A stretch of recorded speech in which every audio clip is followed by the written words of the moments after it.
In Chapter 4, we'll cover the Msp430 clock system as well as the system initialization. We start off by covering the operating modes, and that's how we get from reset to the active mode. We then cover the essentials of the Msp430 clocking, the oscillator sources and the internal clocks of the devices. We then step into DCO setup and calibration, and DCO is the digitally controlled oscillator. That is one of the Msp430 clock sources or oscillator sources. We finish up with a little bit of a discussion about some other initialization that's needed. The first reset in our list is brownout reset, and you'll actually see there's multiple reset states that the Msp430 goes through. Brownout is when the power isn't enough to run the device. So every Msp430 device has a brownout reset peripheral, or sometimes we call it a bore peripheral, that makes sure the device has enough power to run accurately. When the power comes back on, we come out of this brownout into what state we call the brownout reset. You can see on the left-hand side of this slide, there are a number of different things that happen during this mode. So things, certain peripherals are reset, the status register is reset, the watchdog on these devices always powers up and starts running. The program counter is loaded with the reset vector location. So these are pretty standard reset activities. As we said though, the brownout reset is not the only reset that takes place. We can see that other resets, POR, power up on reset, and PUC, power up clear, are two other modes that we step through before we get to the active mode. Each of these states allows the Msp430 to clear or reset different conditions or different elements within the Msp430.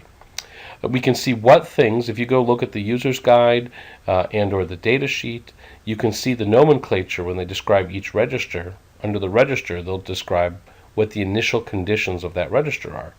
And in the lower left-hand corner, where we have circled, we can see that different symbology allows us to determine what things get cleared or reset or set at a particular state. So if there's no parentheses or brackets or anything like that around the initial condition values, you can see that's something that happens in PUC. If we use parentheses, it's POR, and so on. So you can see that we have these different states, different things get reset at different states, as well as on the right-hand side we can see that there are different events that take us to each of these different states.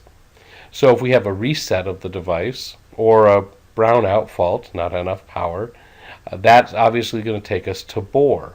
And from bore we go through POR, we go through PUC, and finally make it to active mode.